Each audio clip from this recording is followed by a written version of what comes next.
दोस्तों नमस्कार। गुरुकुल के एक नए एपिसोड में आपका स्वागत है। मैं हूं परेश पाठक। आज हमारे स्टूडियो में एक नए मेहमान हैं, अजय सिंह गौतम।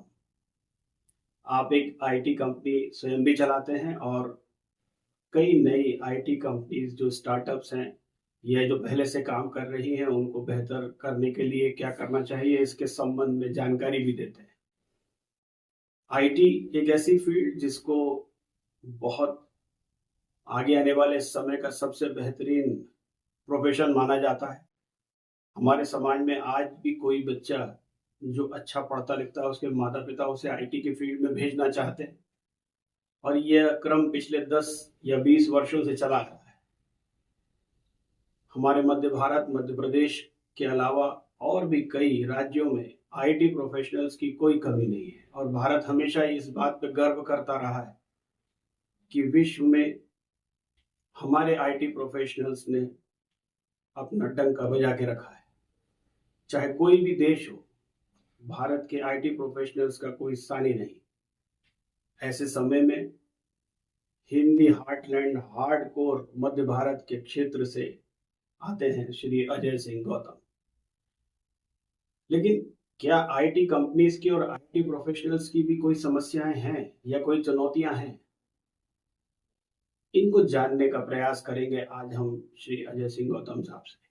सबसे पहले गुरु जी आपका बहुत बहुत धन्यवाद मुझे आपके स्टूडियो में आमंत्रित करने के लिए। और मैं आपके चैनल की बहुत प्रशंसा करना चाहूँगा।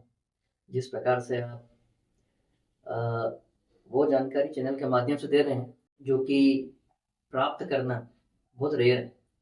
मैंने आपके कुछ वीडियो देखे हैं जिसके अंदर मुझे थोड़ा अध्यात्म से रिलेटेड, धर्म से रिलेटेड नई नई जानकारी मिली। मैं सही में उसकी बहुत ज़्यादा प्रशंसा करता हूँ।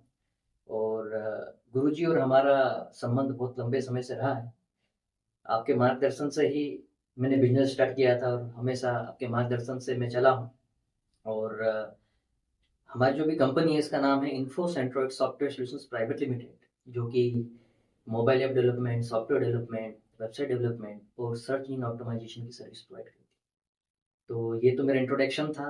इसके साथ साथ मैं एक चीज़ बताना चाहूँगा गुरुजी की अभी फ़िलहाल हम जो हैं, जो स्टार्टअप्स किसी भी बिजनेस सेगमेंट में क्यों ना हो, कई सारे आज हम पहले तो हम आउट ऑफ इंडिया के प्रोजेक्ट्स पे ज़्यादा डील करते थे, बट अब डोमेस्टिक में भी डील करते हैं। जिसमें क्या है कि कोई स्टार्टअप स्टार्ट हो रहा है, search engine optimization, SEO service आज की तारीख में बहुत इंपॉर्टेंट हो चुकी है। वेबसाइट तो होती है, पर जिस प्रकार से उनकी वेबसाइट गूगल पर रैंक करे, उनको लीड्स मिले और उनका ऑनलाइन रेपुटेशन मैनेज हो, ट्रैफिक मिले, इसके लिए सारे स्टार्टअप्स के मन में एक सवाल रहता है कि ये जो सर्विसेज हैं बहुत महंगी रहेगी, महीने का पे करना पड़ेगा। तो उसके लिए हम जो है कई स्टार्टअप्स को सबसे पहले सर्विस देते हैं, जैसे जैसे रिजल्ट वो देखते हैं उसके अनुसार उनसे हम पेमेंट लेते हैं। और आज के चैनल पे मुझे आपने आमंत्रित करा है, इसके लिए मुझे बहुत अच्छा लग रहा है कि आईटी से जुड़ी हुई चुनौतियों के बारे में आज हम डिस्कशन करने जा रहे हैं। और कई सारी चुनौतियां हैं जो मैंने अपने व्यक्तिगत जीवन और व्यापारिक जीवन में फेस की, वो तो आप अच्छे से जानते हैं। कई बार, एक बार तो बहुत ही बड़ा डाउनफॉल आया मेरे बिजनेस लाइफ में। और जो चुनौतियाँ आज हम फेस कर रहे हैं पुराने तरह में समय में हमने फेस की है। साथ साथ में हमारा तो रोज का काम है कि आईटी प्रोफेशनल्स के साथ जुड़े रहना, उनके इंटरव्यू लेना, उनसे टीम वर्किंग, लीडरशिप, कई सारी चीज़ें। तो गुरु जी बताइए आप। इसके पहले कि अपन उन सारी चुनौतियों पे हैं, हाँ। एक बात मैं ये समझना चाहता हूँ कि क्या अब भी आप ये कहेंगे कि किसी बच्चे को जो पढ़ने में बहुत अच्छा है, होनहार है, हम्म। उसे आईटी प्रोफेशनल ही बनना चाहिए? सबसे पहली जो उसका सिलेक्शन है उसको आईटी की फील्ड के लिए ही करना चाहिए? बहुत बहुत बढ़िया सवाल है आपका। ये सवाल अक्सर इस बारे में मैं चर्चा करता हूँ मेरी टीम से भी। कई बार ऐसा होता है कि मुझे अच्छे टैलेंटेड स्किल्ड पर्सन्स मिले हैं, बट वो क्या होता है कि जैसे हमारी फील्ड में अलग अलग सेगमेंट्स होते हैं, मैं कह सकता हूँ एक अलग अलग वर्टिकल्स होते हैं जहाँ को काम करना पड़ता है, अलग अलग डोमेन्स होते हैं। कोई डेवलपर होता है, कोई टेस्टर होता है, तो कोई डिजिटल मार्केटिंग एक्सपर्ट होता है। परंतु कई बार मैंने ये देखा है कि जो कैंडिडेट है उसके अंदर स्किल्स बहुत है। He can speak in English या she can speak in English, and उसके बहुत स्किलफुल है, परंतु वो इन सारे डोमेन में परफॉर्म नहीं कर पाता है। उसका कारण यही है कि उसके दिमाग में शुरू से एक सोच बैठ गई है कि मुझे आईटी प्रोफेशनल ही बनना है। जबकि मैंने देखा एक अच्छा स्पीकर अगर वो है, तो आज एक अच्छे स्पीकर के लिए तमाम फील्ड, मीडिया की फील्ड है। मीडिया के अलावा आज हम देख रहे हैं कि यूट्यूब चैनल्स पे आप देख रहे हैं एक अच्छा स्पीकर है, बट उनके फैमिली में और बैकग्राउंड में, उनके फ्रेंड सर्कल में उनको सिर्फ एक चीज़ नज़र आती है कि आज हमारे जो सीनियर्स है, जो इतना महीना कमा रहे हैं और परिवार वाले ही बोल रहे हैं कि नहीं आईटी में ही जाना है, पर वो अच्छा परफॉर्म नहीं कर पाते हैं। एक साधारण जीवन जी रहे हैं वो, लेकिन उनके अंदर स्किल्स बहुत ज़्यादा है। कई सारे तो फिर ऐसा क्या देखा जाए, किसी माता पिता को अपन क्या ऐसा गाइड करें कि अगर आप अपने बच्चे के अंदर ये चीजें अगर आप देखें तो ही उसे आप आईटी की फील्ड में भेजें। ऐसी क्या योग्यताएं आप बताना चाहेंगे माता पिता को? बिल्कुल, बिल्कुल। तो गुरुजी मेरा कहना ये पड़ता है, आपका सवाल बहुत अच्छा है कि अगर कोई भी बच्चा वो आईटी में जाने के लिए, क्या होता है कि आजकल स्कूलों में पढ़ाई बहुत अच्छी हो रही है। मैं प्रशंसा करना चाहूँगा। अब स्कूलों में 10th, 12th, 11th के आते-आते ही पता चल जाता है बच्चे के अंदर। अगर उसकी रुचि क्या होता है कि आजकल यूट्यूब का माध्यम हो गया, आपका सोशल मीडिया का माध्यम, उसमें आजकल बच्चे खुद ऑटोमेटिक इंटरेस्ट लेने लग जाते हैं। कई बार इंटरेस्ट लेते-लेते वो यूट्यूब के माध्यम से सीख के खुद की मोबाइल एप्लीकेशन बना लेते हैं। मेरे एक भांजा है जिसने अभी 10th पास की थी और एक ऐप बना दिया। तो वहाँ और एक और बच्चा है मेरे टच में जो इतना क्रिएटिव है कि वो डिज़ाइनिंग बहुत प्यारी बनाता है। और उसके माँ-बाप ये चाहते हैं कि ये सॉफ्टवेयर डेवलपमेंट फील्ड में जाए, इंजीनियरिंग बने, बट जाएगा वो आईटी इंडस्ट्री में, बट मैंने हमेशा कहा क्रिएटिविटी उसकी सबसे बेस्ट है। तो कहीं न कहीं 10th 11th क्लास में जाने के बाद फिर 12th क्लास जैसे ही बच्चा पास करता है, उस वक़्त समझ में आ जाता है कि व्यक्ति की लॉजिकल रीज़निंग कैसी, मैथ्स में अच्छा मार्क्स लाना दैट इज़ डिफरेंट थिंग। पर वहीं से करते-करते जब 11th-12th में आया, 11th-12th के बाद में अपने को नज़र आया आजकल बच्चे बहुत सारे साधन उपलब्ध हैं।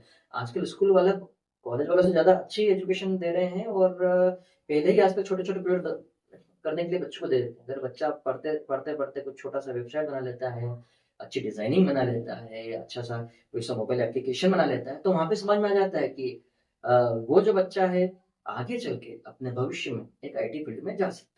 अब इसके आगे हम और चलते हैं। कुछ ऐसे बच्चे हैं जो सरकारी स्कूल से पढ़े हुए हैं जिनके पास इतने संसाधन नहीं। पर जैसे ही वो कॉलेज के अंदर एंटर होते हैं, कॉलेज बहुत बड़ा रोल प्ले करता है। कॉलेज का रोल बहुत बड़ा है, उसके बारे में और चर्चा करना चाहूँगा आपसे। तो कॉलेज में बच्चा पढ़ता है और सरकारी स्कूल से निकल कर आया है, किसी गाँव से निकल कर आया है। हमारे मध्य प्रदेश में बहुत सारे गाँव हैं। गाँव के साथ-साथ मैंने देखा अक्सर कि आर्थिक स्थिति कई सारे बच्चों की अच्छी नहीं रहती है। आज मध्य प्रदेश में तो बहुत ज़्यादा है, आपको पता होगा। एक्चुअली हमारा ऑफिस बॉम्बे में भी है। पर मध्य प्रदेश की तुलना की जाए तो जो बच्चे देहात से निकल के आते हैं, उनको ढंग से इंग्लिश का तो बहुत दूर की बात है, हिंदी में अपने आप को प्रेज़ेंट कैसे करना है, अपने आप को बातचीत कैसे करना है, और वो कॉलेज में भी तरह सीख नहीं पाते हैं। बट इंडस्ट्री में आते हैं, 2-3 साल काम करते हैं, उसके बाद दे बिकम परफेक्ट। तो अब कॉलेज भी एक रोल प्ले करता है। जब कॉलेज में बच्चा पढ़ाई कर रहा है, पढ़ाई करते-करते उसको ये लगा कि नहीं, मैं कोडिंग कर सकता हूँ। उसको ये लगा कोडिंग के साथ-साथ कोडिंग करते समय उसकी मैं गलतियाँ निकाल सकता हूँ। तो ही और she can become part of IT industry. अगर इसको अपन मोटा-मोटा ये समझे कि पहली बात तो बच्चे की लॉजिक्स ठीक हो, इमेजिनरी पावर ठीक हो, फिर वो अपनी बात को बेहतर ढंग से रख सकता हो, है ना? और थोड़ी बहुत उसके अंदर क्रिएटिविटी हो। हाँ जी। अगर मोटी-मोटी ये चीज़ें हैं, तो ही अपने को बच्चे को आईटी फील्ड में आगे भेजना चाहिए। हाँ जी, हाँ जी। पर क्या ऐसा लगता है कि ऐसा हो रहा है? क्योंकि जहाँ तक मैं जानता हूँ, अपन इंदौर और भोपाल 2 शहरों की अगर बात करें, तो करीब-करीब 70-70, 80-80 कॉलेजेस हैं। यहाँ पर इंजीनियरिंग के बच्चे निकल रहे हैं। इसके अलावा बहुत सारी ऐसी डिग्रीज़ हैं, बीसीए है या बीएससी आईटी है, वो लोग भी कोडिंग्स वगैरह सीखते हैं। वो भी जनरली आते हैं इस फील्ड में। और इस फील्ड में ही आते हैं, है ना? तो क्या ये सभी बच्चों के अंदर वो टैलेंट है, या ये टैलेंट को डेवलप किया जा सकता है या क्रिएट किया जा सकता है? जी, जी, बिल्कुल। देखिए गुरुजी, सन 2009 या 10 में जब मैं पढ़ता था, मैंने खुद ने जावा की बहुत ज़्यादा ट्रेनिंग दी हाँ, आपके तो रहे हैं, सानिध्य में जी, जी, बिल्कुल। मैंने बिल्कुल, पढ़ा है आप कई सारे शिक्षक बच्चों। जी, उस समय एक अच्छे इंजीनियरिंग कॉलेज इंदौर के एक लड़का हमारे मेरे टच में आया था, जिसने क्या करा था, 3rd ईयर का एग्जाम तक नहीं दिया था, जी, फाइनल ईयर से ड्रॉप आउट हो चुका था। जी, वो इतना ज़्यादा कोडिंग को लेके उसके अंदर रुचि थी, वो सिर्फ मतलब उस समय कंप्यूटर चलते थे, कंप्यूटर बैठा रहता था। और 2009 की बात है, जब एंड्रॉइड इतना ज़्यादा इंट्रोड्यूस भी नहीं हुआ था, एंड्रॉइड को पता ऐप बनते भी नहीं थे उस वक्त, और हम सब एक बात चल रही थी कि एंड्रॉइड आएगा, और अचानक बिल्कुल मार्केट के अंदर इसका बूम आ जाएगा, एंड्रॉइड एप्लीकेशंस के प्रोजेक्ट मिलेंगे। तब वो लड़का बोलता था एंड्रॉइड आएगा गूगल का, उसमें ये बेनिफिट होगा, वो बेनिफिट होगा। और वो इतना ज़्यादा इंटरेस्टेड था कि आज देखिए वो एक गेम डेवलपमेंट कंपनी में है हैदराबाद में, और डिग्री, उसका मार्क्स कोई मायने नहीं रखते, पर उसकी जो स्किल्स थी, जब उसने अपना ध्यान लगाया, वो आई रियली अप्रिशिएट हिम।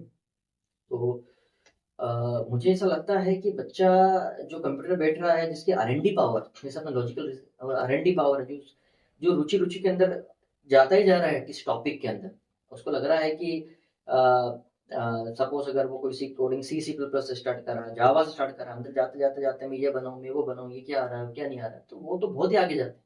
उनका ग्रोथ लेवल इतना ज़्यादा आगे है कि उसको अपन कंपेयर भी नहीं कर सकते।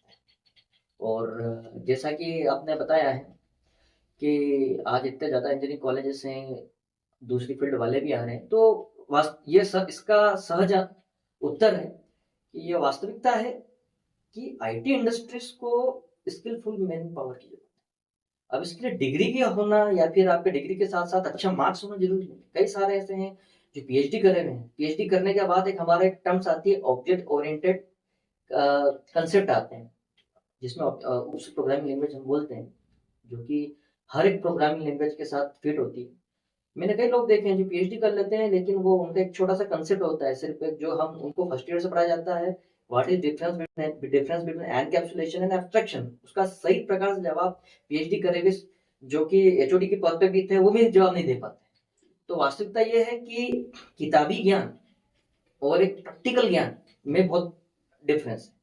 नो डाउट अगर स्किल्स है, बंदा 10 पास है, नो डाउट मैं एक बंदे का और नाम लेना चाहूंगा जो हमारे यहाँ काम कर रहा था। वो उसने 12th के एग्जाम दे रहा था, और उसने हमारे यहाँ शायद आपको भी याद होगा, वो जिसने आपकी वेबसाइट पे काम किया था, पीएचपी में कोडिंग कर रहा था, एज ए इंटर्न आया था, सीखते सीखते आज आप देखिए एक अच्छी बड़ी कंपनी इंदौर में काम कर रहा है। तो अब सोचा होगा उसने कि चलो मैं करस्पॉन्डिंग कोर्स में बीकॉम या बीबीए करूं, बट वो 12th में इतना ज्यादा हो गया कि वो आगे निकल गया। कहने का मतलब ये है कि एजुकेशन मदद तो करती है, लेकिन हम्म, आईटी प्रोफेशनल के लिए सिर्फ डिग्री होना ही काफी नहीं है।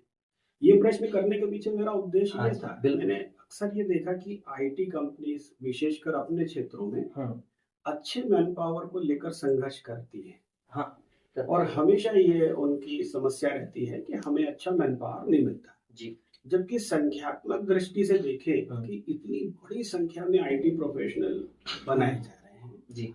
तो क्या ये कमी सिस्टम की है, शिक्षा की है, या लोगों को चुनने की है, या लोग आंख बंद करके वो फील्ड को चुन ले रहे हैं और जी। ये भी नहीं तय कर पा रहे कि हमारी गुणवत्ता का स्तर क्या है? जी। तो आप लोगों को ये समस्या है क्यों? ये आईटी इंडस्ट्री में ये एक समस्या क्यों है? बिल्कुल, ये सवाल आपका बहुत ही अच्छा है, और साथ-साथ में इस सवाल के जवाब जो मैं देना चाहूँगा, शायद आपकी ऑडियंस जो सुनेगी और ये जो यूथ सुनेगा जो आईटी फील्ड में जा रहा है, और तो उनके लिए बहुत ही अच्छा रहेगा। सबसे बड़ी जो चुनौती आ रही है, देखिए डिग्री का होना ज़रूरी नहीं है, जैसे मैंने आपको बताया, स्किल्स होना चाहिए। आजकल जो बच्चा कॉलेज के अंदर एंटर हो रहा है, कॉलेज के साथ-साथ जैसे ही वो जब पढ़ने बैठता है, या जो माँ-बाप का दृष्टिकोण, बच्चे का दृष्टिकोण और कॉलेज का दृष्टिकोण, इन तीनों का दृष्टिकोण सिर्फ एक ही जगह जा रहा है आईटी फील्ड में। वो है कि इसका सैलरी पैकेज कितना है। ओके। सैलरी पैकेज कोई सोचता है। आज कॉलेज में एडमिशन्स होते हैं, प्लेसमेंट्स के लिए बड़े-बड़े होर्डिंग्स लगा दिए जाते हैं कि इसको 7 लाख का पैकेज ऑफर हुआ है, 12 लाख का पैकेज ऑफर हुआ है। और बच्चा भी ये सोच रहा है कि मैं जैसे ही इंजीनियरिंग कंप्लीट करूँ तो मुझे कितने का पैकेज मिलेगा। ये सबसे बड़ा दृष्टिकोण है, और जो उनको पीछे खींच रहा है। साथ-साथ में माँ-बाप भी सोचते हैं कि मेरा बच्चा तो अच्छे कॉलेज से पढ़ रहा है, अब जैसे निकलेगा तो उसका पैकेज क्या देगा? क्योंकि पड़ोसी के तो कॉलेज और इंस्टीट्यूट पैसा लेते भी तो बहुत ज्यादा है, और यही कह के लेते हैं कि जी। इतनी फीस अगर आप जमा करेंगे तो इतना बड़ा पैकेज मिलेगा। तो जी। उसमें वो सोच रहा है तो गलत क्या सोच रहा है? देखिए, गलत इसमें दृष्टिकोण पूरा तरीके से पैकेज की तरफ जा रहा है, पर उस पैकेज को हासिल करने के लिए जो मेहनत स्किल्स होना चाहिए, मेहनत होना चाहिए, वो नहीं कर वो नहीं कर रहा। वो सोच रहा है कि मैं बस कुछ अच्छे मार्क्स ले आऊँगा, जी। सर के कहने पे कोई अच्छे से इंटरव्यू दे दूँगा, हम्म, तो मेरे पास डिग्री सफिशिएंट है। आज फ्रेशर्स की वैकेंसी छोटे-छोटे स्टार्टअप आईटी कंपनी निकालते हैं, तो फ्रेशर्स तमाम रिज़्यूम अप्लाई करते हैं, ढेरों फ्रेशर्स आते हैं, बट उनको चुनना या उनको रखना फिर बाद में थोड़ा नुकसानदायक हो जाता है। नो डाउट अच्छे फ्रेशर्स आते हैं जो जल्दी अडॉप्ट करते हैं चीज़ों को और आगे बढ़ते हैं। पर मेरे लिए तो जहाँ तक मैंने ये महसूस करा है, मेरा अनुभव ये कहता है कि आदमी जो बच्चा है, कॉलेज है, सबका दृष्टिकोण सिर्फ पैकेज की तरफ जा रहा है। वो पैकेज की तरफ जाए, बिल्कुल सही कहना है आपको, पैकेज की तरफ जाना चाहिए। आदमी कमाने के लिए कर रहा है, जीवन में उसको आगे बढ़ना ही। पर पैकेज के लिए जाने के लिए, उस पैकेज को हासिल करने के लिए जो कंपनी में जो लोग 2.5 लाख रुपए मंथ में काम कर रहे हैं या जिनका 25 लाख का पैकेज है, उनके अंदर स्किल्स कितनी हैं? उनको आता क्या है? उन्होंने कितने प्रोजेक्ट कंप्लीट करे हैं? अगर कॉलेज ये दृष्टिकोण रखे कि आपका इंजीनियरिंग कंप्लीट होने के पहले कम से कम मैं आपको 3 प्रोजेक्ट आपकी मेहनत से कंप्लीट कराऊंगा, बच्चा स्वयं प्रोजेक्ट कंप्लीट करे, तो नो डाउट मैं कहता हूँ कि अगर व्यक्ति कॉलेज प्लेसमेंट ना लाए तब भी इतनी ज्यादा वैकेंसी है, हर एक कंपनी वाला परेशान है कि अच्छा मेन पावर नहीं मिलता है, आराम से उसको पैसा मिलेगा। अच्छा, अगर सामान्य सी बात की जाए या आपका एक्सपीरियंस इस बारे में क्या कहता है कि आप अगर 100 लोगों को बुलाते हैं इंटरव्यू के लिए, हाँ जी, तो आपका रेशियो क्या रहता है? आप कितने लोगों को फर्स्ट फिल्टर पे लाते हैं और कितने लोगों को फाइनली रिक्रूट कर पाते हैं? जी, बिल्कुल बताता हूँ गुरु जी। देखिए, अभी जो ग्रेजुएशन करके आ रहे हैं जी। कॉलेज के लेवल पे बहुत ज़्यादा चीज़ें डिफरेंस मतलब मायने रखती है। कई बार जैसे 100 के रेशो में तो हमें कई ज़्यादा फ्रेशर्स ऐसे मिलते हैं जो इंस्ट्रक्शंस को फॉलो नहीं कर पाते। जी। हम सिंपल सा सबसे पहले एक रिटर्न देते हैं, रिटर्न एग्जाम। रिटर्न में पहले तो ऐसा होता था कि लॉजिकल रीजनिंग लेना है और कई सारे मैथमेटिकल क्वेश्चंस उनसे पूछना है ताकि उस व्यक्ति का हम जो ये जज कर सकें कि उसका लॉजिकल रीजनिंग कितना स्ट्रांग है, जी। साथ साथ में उसका एप्टीट्यूड कैसा है, और फिर बात आती है एटीट्यूड की, पर्सनैलिटी उन सब की तरफ। पर कुछ सालों से ऐसा हो रहा है कि जो इंस्ट्रक्शंस हमारे रिटर्न में बताए जा रहे हैं वो तक बच्चा समझ नहीं पा रहा है। आज अगर कॉलेज का नो डाउट उसमें फ़र्क पड़ता है कि अगर कोई सा सामान्य कॉलेज से बच्चा आया है, तो वो क्वेश्चंस पेपर को ढंग से रीड नहीं कर रहा है कि पूछा क्या है। हम्म, तो वो 100 का जो आप पूछ रहे हैं उसमें 70 तो वहीं पे चले जाते हैं। आज हम उस दौर में हैं कि जहाँ चैट जीपीटी का हम इस्तेमाल कर रहे हैं, एआई का इस्तेमाल कर रहे हैं, सब चीज़ें बहुत ही आसानी से कर रहे हैं।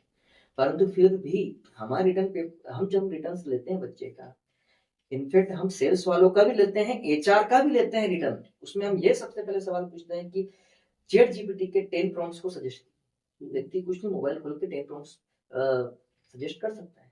फिर करंट ट्रेंडिंग टॉपिक सजेस्ट कीजिए। साथ ही साथ में आप मुझे एक एक्सेल और वर्ड के फॉर्मेट बना के बताइए। तो ये भी बताना कई लोगों के लिए मुश्किल होता है। मेरा प्रश्न अभी भी वही है कि अगर मान लीजिए 100 में से 70 निकल गए, अब 30, क्या 30 लोगों को आप फर्स्ट कट में रिक्रूट करते हैं या इससे भी कम? इससे भी कम है। देखिए हमारा जो स्तर है, आज हम जिस स्तर पे हैं, मतलब अब 100 लोग आते हैं, जिसमें बताया कि अगर जो हमारे इंस्ट्रक्शन समझ पा रहे हैं, देन फिर वो सेकंड फेज पे आए। अब सेकंड फेज में जो आएगा तो अब वो कोडिंग वाला है, तो अब नॉर्मली सी बात है कि फिर हम उससे लॉजिकल रीजनिंग और एप्टीट्यूड के बारे में दूसरा रिटर्न लेते हैं। सेल्स वाला है तो सेल्स के लिए हम उससे जो सेल्स की स्किल्स होती हैं उसके रिगार्डिंग कौन सा प्लेटफॉर्म पे काम कर सकता है, प्लेटफॉर्म की अंडरस्टैंडिंग कितनी बढ़िया है, आउटरीच अप्रोच होती है, बिडिंग होती है, इसके बारे में थोड़ा बहुत जानता है तो उसके बारे में लेते हैं। एचआर है तो एचआर को थोड़ा सा हम रिक्रूटमेंट प्रोसेस इन सब के बारे में लेते हैं। उसमें कितने सिलेक्ट होते हैं फिर 30 उसमें फिर 30 में का समझ लीजिए कम से कम 50% फिल्टर, मतलब 15 बचते हैं। 15 बचते। और फाइनल कट आते आते क्या आपको लगता है कि 100 में से 2 या 3 बच्चे सिलेक्ट हो पाते हैं? जी, 5 लोग तो निकल जाते हैं। ये एक बहुत बड़ी समस्या है, मैं अपने दर्शकों को भी बताना चाहता हूँ और आईटी कंपनीज की, कि जो भी स्टफ या जो भी लोग इनको पहुंचाए जा रहे हैं, शिक्षा जगत ये कहता है कि हमने अपनी तरफ से इन्हें पूरी तरह से कोर्स करा दिए हैं जिसकी फीस वह ले चुका है। उनके जो रिक्रूटमेंट करने वाले लोग हैं जो उनके कॉलेजेस में ही बैठते हैं, वे सभी लोग भी ये कहते हैं कि हमने लगभग वह हर चीज़ बता दी है जिसके लिए वह नौकरी के लिए तैयार हैं।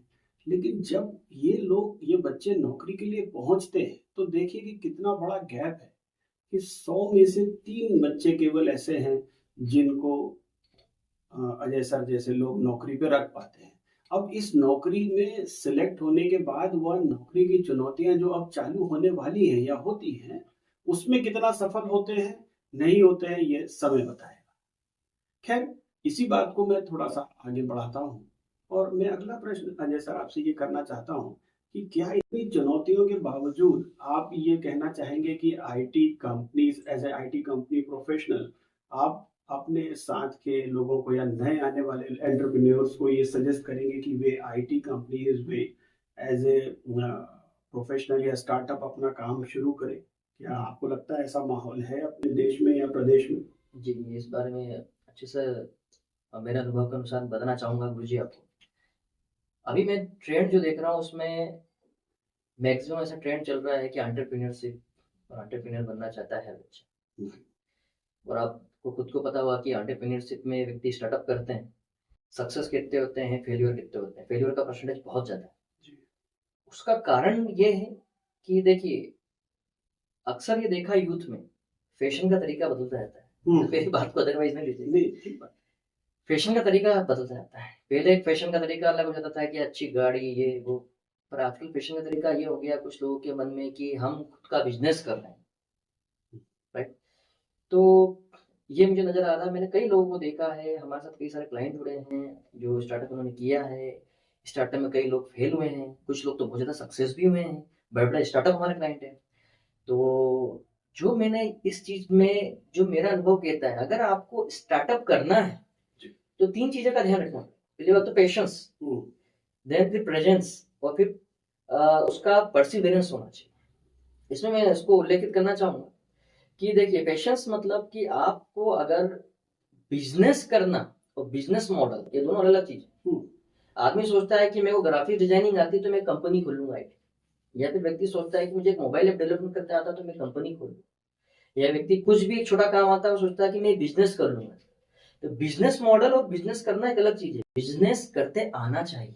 गुरुजी जैसे आपने मुझे समझाई थी, इसको सीखने में मुझे बहुत कई वर्ष लग गए कि बिजनेस करते आना चाहिए। बिजनेस एक टोटली अलग चीज है। बिजनेस मतलब व्यापार है। आप व्यापार के अंदर, आपके अंदर देखिए, व्यापार करता आना चाहिए तो आपके अंदर सिर्फ स्किल्स के साथ साथ लीडरशिप होना भी जरूरी है। सबसे महत्वपूर्ण दूसरा पॉइंट टीम बिल्डिंग आपका आना चाहिए, और सबसे उससे ज्यादा महत्वपूर्ण पॉइंट है वो सिस्टम। आपका सिस्टम ऐसा होना चाहिए जिसको चलते हुए आपको कभी भी ना मेन पावर की समस्या है, ना फंडिंग की समस्या है, ना क्लाइंट की समस्या है। तो एक बिजनेस करना सीखना चाहिए सबसे पहले। तो पेशेंस में यह है कि अगर आपके अंदर जो स्किल्स है, आप अगर नौकरी कर रहे हैं तो वहां टिक के नौकरी करें, अच्छे से काम करें, सीखें, पूरा अनुभव लें। अनुभव लेने के बाद फिर वो किसी भी प्रकार से बिजनेस के मतलब कई सारे आजकल कोर्सेस अवेलेबल हैं, या बिजनेस करना सीखे कि बिजनेस कैसे करूंगा। अगर मुझे कंपनी खोलना, एज ए फ्रीलांसर काम करना, दैट्स डिफरेंट है। पर एक कंपनी या एंटरप्रेन्योर आप बन रहे हो, 4 लोगों को लीड करना है, तो लीडरशिप क्वालिटी चाहिए उसकी। अगर लीडरशिप क्वालिटी नहीं है तो 4 लोग वहां जाएंगे। जैसे आपके अंदर गुरुजी बात करें तो लीडरशिप क्वालिटी वो है। आज अध्यात्म से जुड़ी हुई बातें हैं कि इसके लिए मैं सबसे जो बड़ी चीज को फॉलो करता हूँ, रामचरितमानस को फॉलो करता हूँ। राम जी अयोध्या से जब निकले वनवास की तरफ, जब उनको सेना की आवश्यकता थी, हालांकि उनके पास सेना थी, बट परंतु फिर भी उनके अंदर एक लीडरशिप क्वालिटी थी कि उन्होंने वानर सेना को अपनी सेना बना ली। उससे मुझे बहुत ही प्रेरणा मिलती है और मैं अक्सर ये चीज देखता हूँ। तो ये व्यापार में भी ऐसा है। टीम ऐसी होना चाहिए कि आप किसी भी सिचुएशन में क्यों ना हो, टीम के 4 सदस्य ऐसा होना चाहिए, अगर आपका फंडिंग हो या ना हो, पर वो आपके साथ जुड़े रहे और आपका साथ निभाए। उसके लिए आपके अंदर लीडरशिप क्वालिटी होना चाहिए। अगर आपके अंदर लीडरशिप क्वालिटी है, then you have to move. और टीम बिल्ड तो करना ही पड़ेगा, जैसा आपको पता है। और सिस्टम होना जरूरी है कि आपका सिस्टम क्या, आपके रूल्स रेगुलेशंस, बिना रूल्स रेगुलेशन कुछ हो नहीं सकता। तो मेरा कहना ये पड़ता है कि अगर आप एंटरप्रेन्योर्स बनना चाहते हैं, सबसे पहले पेशेंस रखें, अपने काम को सीखें, बिजनेस को सीखें, फिर प्रेजेंस रखें। क्या होता है, थोड़ी सी सफलता मिलने के बाद आजकल युवा देखते हैं कि इन्वेस्टमेंट इतना ज्यादा बढ़ा लेते हैं, तो फिर उनको समस्या जाती है, कई बार स्टार्टअप बंद करना पड़ता है। उनके काबिलियत है, परंतु एक्सपांशन उन्होंने 3x कर लिया। और प्रेजेंस रखना जरूरी मतलब ऐसा है कि आपको उपलब्ध रहना पड़ेगा वहां पे, आपको आपके मैदान से हटना नहीं। तो परसिवेरेंस होना बहुत जरूरी, जो ठाना है उसको तो हमें करना ही है। तो ये तीनों चीजें अगर हैं तो वो एक सफल एंटरप्रेन्योर बन सकता है। मैं हर एक युवा को प्रेरणा देना चाहता हूँ, आप एंटरप्रेन्योर की तरफ जाएं। जितने ज्यादा एंटरप्रेन्योर बनेंगे, जितना ज्यादा बिजनेस हमारे देश के अंदर बढ़ेगा, हमारी इकोनॉमी को फायदा है, हम सबको फायदा है। परंतु उस पर जाने के लिए पहले अपने आप को तैयार करें, ये चीजें होना जरूरी है। बिना तैयारी के सीधे उतर जाना कि थोड़ा बहुत अगर हमने मोटिवेशनल लेक्चर सुन लिए और अपन सीधे उतर गए, फिर फेल हुए, उसके बाद फिर नौकरी करना स्टार्ट कर दिया, फिर आपका जो सेल्फ कॉन्फिडेंस है वो डाउन हो जाता है।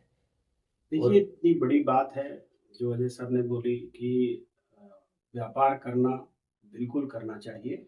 और जो लोग आज व्यापार करने के बारे में सोच रहे हैं, कई ऐसे बच्चे भी हैं जो किसानों के परिवारों से आते हैं या दूसरे व्यापार करने वाले लोगों की तरफ से आते हैं, वे आईटी के क्षेत्र में व्यापार करना चाहते हैं।